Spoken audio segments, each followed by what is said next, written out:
सत साहिब भाइयों और बहनों, आज के वीडियो में हम जानेंगे भगवान ने पीपा की पत्नी सीता की लाज कैसे बचाई। कबीर परमेश्वर सुख के सागर हैं। अपने प्रिय भक्तजनों का विश्वास बनाए रखने के लिए परमेश्वर चमत्कार करते हैं। एक बार पीपा राजा ठाकुर अपनी पत्नी सीता के साथ जा रहे थे। वह कुछ देर आराम करने के लिए एक पेड़ के नीचे बैठे। दूसरी ओर से एक करोड़पति आ रहा था। उसने पीपा जी से कहा कि उसे भूख लगी है और उसे भोजन चाहिए। पीपा राम ने उसे भोजन कराया।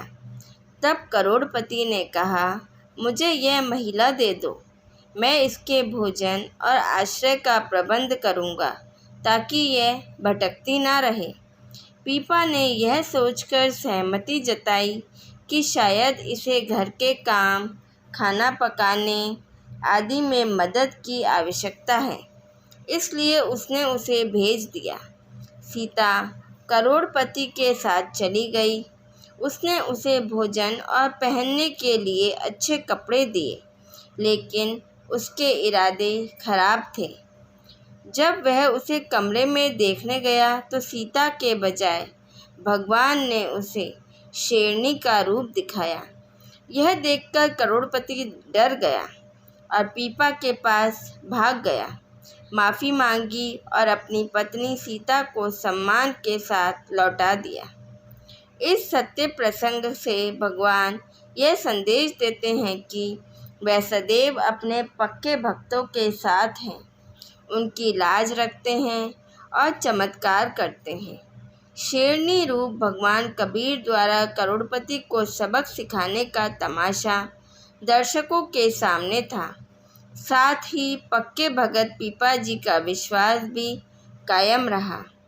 एक बार पीपा बैरागी शहर जा रहे थे। उन्हें एक मुस्लिम महिला मिली जो तेल बेचती थी। पीपा जी ने उस मुस्लिम महिला से कहा, बेटी राम राम बोलो। मुसलमानों में मान्यता है कि राम नाम तभी बोला जाता है जब कोई मर जाता है। उसने राम कहने से मना करते हुए कहा, मैं राम क्यों बोलूं? क्या मेरे परिवार में कोई मर गया है? तुम राम बोलो। तुम किस धर्म को मानती हो जो मुझे राम कहने को कह रही हो? ऐसा कहा जाता है, तेलन कहे तेरा कौन इसाम, पीपा कहे तेरा मरियो खसम। पीपा जी ने कहा कि जब तुम्हारा पति मर जाएगा तो तुम भगवान यानी राम को याद करोगी और राम राम कहोगी। इसके बाद वह मुस्लिम महिला घर चली गई। उसका पति, जो कुछ मिनट पहले मवेशियों को चारा खिला रहा था, अचानक मर गया। मुस्लिम तेली की मौत की खबर फैलते ही सभी पड़ोसी आ गए। पीपा जी ने भी जाकर मुस्लिम महिला से कहा, अब राम बोलो, तुम्हारा पति मर गया है। तब उसे अपनी गलती का एहसास हुआ और उसने भगवान का नाम ना याद करने के लिए माफ़ी मांगी। यहाँ तक कि पड़ोसियों और वहाँ मौजूद सभी लोगों को भी ग्लानि हुई। यहाँ भगवान ने चमत्कार किया। पीपा जी ने मरे हुए तेली की बाँह पकड़ी और कहा, अरे भाई खड़े हो जाओ, और वह मुसलमान खड़ा हो गया। तब पीपा राम ठाकुर ने उन सभी को उपदेश दिया कि भगवान के नाम में कोई भेद नहीं है। उसे राम, अल्लाह, साहेब या खुदा कहो। सभी आत्माएं उनकी संतान हैं और एक ही हैं। भगवान एक ही है। राम कहो, अल्लाह कहो, साहेब कहो चाहे खुदा, और सर्व आत्मा उस साहेब की वो नहीं काहू से जुदा। पीपा राम जैसे भगत पर आस्था पिछले मानव जन्मों में किए गए पुण्य और भक्ति का परिणाम थी।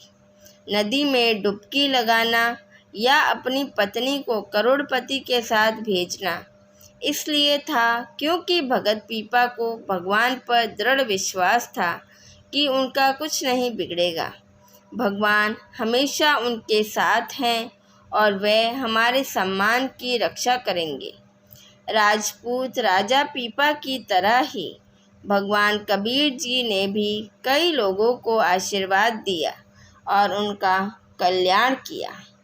संत गरीबदास जी महाराज ने अपनी अमृतवाणी में पीपा ठाकुर व अन्य महान भक्तों का महिमा मंडन करते हुए कहा है, पीपा धन्ना चढ़े वाजिदा, सेऊ सम्मन और फरीदा। ऐसे दृढ़ निश्चयी भगत ही ईश्वर को प्राप्त करते हैं। वही परमात्मा जिन्होंने अपने भगत पीपाराम की मान मर्यादा को अक्षुण्ण रखा, आज भी भारत के हरियाणा राज्य में हैं और विश्व भर में अपने लाखों शिष्यों को आशीर्वाद दे रहे हैं। वह महान तत्वदर्शी संत रामपाल जी महाराज के रूप में लीला कर रहे हैं। उनसे नाम दीक्षा लें और मोक्ष प्राप्ति के पात्र बने। भगत पीपा ठाकुर एक शाही राजपूत योद्धा थे जो स्वामी रामानंद जी से मिलने से पहले देवी दुर्गा के प्रति समर्पित थे। उनका मानना था कि देवी दुर्गा ही उनके राज्य की भलाई के लिए जिम्मेदार सर्वोच्च शक्ति थी। यह सुनकर कि स्वामी रामानंद जी ने देवी दुर्गा से ऊपर एक सर्वोच्च ईश्वर के बारे में उपदेश दिया है जो आत्माओं को जन्म और मृत्यु के चक्र से मुक्त कर सकता है, भक्त पीपा उत्सुक हो गए और उन्होंने स्वामी जी से स्पष्टीकरण मांगा। स्वामी रामानंद जी से मिलने और आध्यात्मिक मार्गदर्शन प्राप्त करने के बाद भगत पीपा ने अपना राजपाट त्याग दिया और स्वामी जी के शिष्य बन गए तथा भक्ति और सादगी को समर्पित जीवन अपना लिया। जब एक करोड़पति ने सीता को ले जाने का प्रयास किया तो भगवान कबीर जी ने हस्तक्षेप किया और करोड़पति को सीता के बजाय एक शेरनी का दर्शन कराया। इससे करोड़पति डर गया और उसने माफ़ी मांगते हुए सीता को पीपा को लौटा दिया।